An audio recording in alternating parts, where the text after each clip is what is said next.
What is up, guys? Welcome back to yet another video. This one is a tutorial, so a little bit different. You're welcome. We're off to get some social media content for a coffee shop in Watford, so that is going to be great fun. It's actually where I work on the weekend, so it's going to be weird being in there because I'm not actually meant to be in today, but I am because I'm doing this instead of making coffee. Yeah.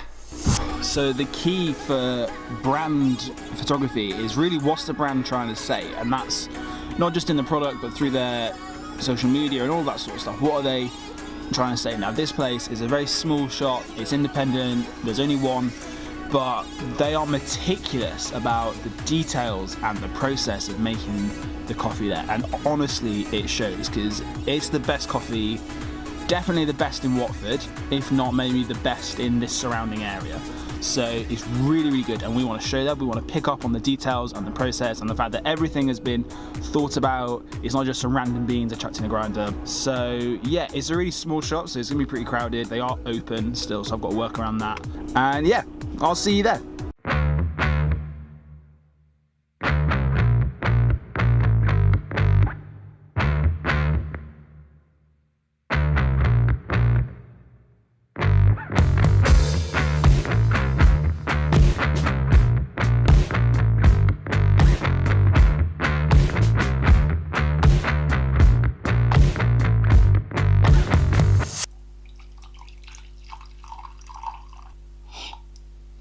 Oh, that is good. Welcome back, guys. We are back from the shoot and let's crack on with the tutorial. But first, I want to show you something really cool that came in the post, just because I think it's pretty cool. 1 second. Okay, so I am very excited for this. This is James Coffee. Let me just zoom in a little bit. Ah, nice. This is the limited edition Peter McKinnon. I'm sure most of you have heard of Peter McKinnon. If not, he's great. Go and check him out. He's great. He's basically the reason I make videos. So, lovely guy. This is his limited edition photo box. Basically, this includes 3 bags of coffee designed by Peter and James and a signed photo print from Peter. I'm a bit of a fanboy. Very excited. Let's unbox this bad boy. Of course, would any YouTube unboxing be complete without a YouTube overly sharp unboxing knife? This is just from the kitchen. Those knives are actually really expensive, so just got this from the kitchen instead because it does the same job. Let's crack on. I need to be careful. I don't think this is the right way. Let's just, that's better. Let's be careful because of the photo print in here. Don't want to break that. I was going to do some big epic B-roll sequence of me unboxing it, but this will be better. Oh, let's see that, Alex. Oh, it's just, they do packaging well. They've done packaging well. Well done, Peter, James. I see you. I see you. Get out. Okay. There. Oh. McKinnon, James, there you go. Just crack on.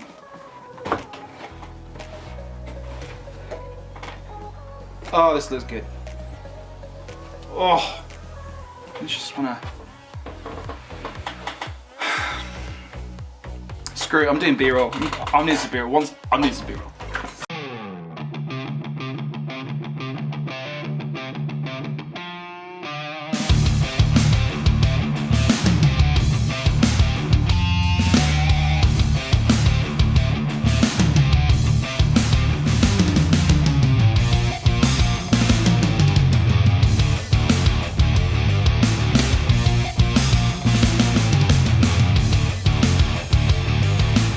Okay, after that brief interruption, let's get back to the tutorial. We are looking at creating social media content for small businesses. Let's go. Step number 1 is use natural light. Natural light is your friend. If you're in a shop like I was this morning, it's a very tight space. They're still open, they're still working. If I was bringing in big aperture 120Ds, big lights, I'm going to be in the way, the boss is going to be angry, the client is going to be angry, I'm not going to get as good stuff because I've got very limited wiggle room. Sometimes, yeah, lights, brilliant, bring them. When you're on the go, when you're shooting in someone's shop while it's open, you know, you've got to be a bit of a fly on the wall, use natural light, learn how to use it. Every single shot that I took, I'll show you some of them here, every single one using completely natural light, and I don't think it looks that bad. I'm quite happy with it, really. I mean, I don't know if you are. I'm pretty happy.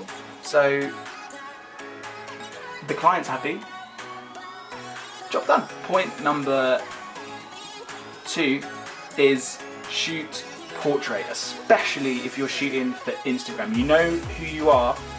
If you're out there and you're putting a video on Instagram story and you're shooting it in landscape, you're taking up about a third of the screen on that Instagram story. When it's on a grid and you're going to post a video in landscape or a picture in landscape, you're using about half of the screen space available to you. Learn to shoot portrait. I know it's weird, it can go against everything which you've learned, maybe not everything, but it can go against a lot that you've learned.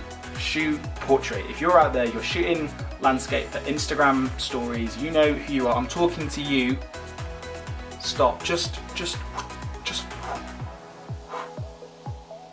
shoot portrait. Thank me later. You know, just drop me a little comment down below. You know, hey Matt, I started shooting portrait for Instagram. Now I keep on getting loads of jobs and now I'm super busy. Yay! Joking aside, if that happens, do actually drop me a comment because that would be pretty sick. Anyway, point number 3, I'm going to say don't be afraid to direct. Sometimes when you're starting out in this game, you're building up your confidence, building up your show reel, it's so easy to be a little bit intimidated by the client. And sometimes, you know, a healthy respect is needed. But also, you're there to do a job. Maybe you're getting paid for it, maybe you're getting exposure from it, whatever the case may be, you're there to give that client a product that they're going to be happy with at the end of the day. And to do that, sometimes you need to direct. For example, when I was in the shop this morning, there were times when it was super duper busy and I just had to step back, I had to use a longer lens, I just had to sort of snipe little shots every now and then, absolutely fine. But then sometimes the shop was a little bit emptier, there was a bit less of a rush, and I could speak with the owner and say, could you just move over there, and could you just do that one more time with me just standing over here? That would be great. Would you just do it from this angle, please, just for a second? That would be great. And you can gauge it, you can gauge if that's an appropriate thing to be saying or not, but for me, the clients were super happy with that, they didn't mind, they were happy to help out, and it shows in the content, really.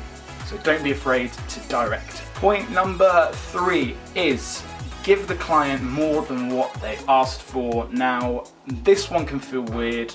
It's not as much like a tip, it's more of a business strategy, especially if you're starting out. If you're going to give your client more than what they've paid for, I'm not saying loads, I'm not saying, you know, completely redesign all their social media branding for the price of a couple of photos. That's not what I'm saying. Don't think I'm saying that. I'm not saying that. Don't do that. But what I am saying, you know, the client has asked for a small backlog of photos, maybe 20, 25, you know, send them 30. Why not? Why not send them 30? Make them happier, give them more than what they bargained for, and watch those clients come back to you. Watch as you build a working relationship with the clients, and watch how they're always going to want to use you. And as their business grows, which inevitably, you know, if their social media content is great, why wouldn't it? Really? As their business grows, watch them come back to you. Watch them come back to using you and giving and feeding you more jobs and more work and ultimately more money for lenses. And really, isn't that why we're doing this? To buy more lenses? Might be just me. So guys, those are my top 4 tips for creating social media content for businesses. I hope you learned something, I hope you enjoyed this. If you did enjoy this video, drop me a like down below, maybe a subscribe if you're feeling generous. Turn on that little bell, the little notification bell, I'm going to be posting a lot more I'm going to be posting a lot more consistently this year, so let's have some fun, come along for the journey, and I will see you guys in the next one.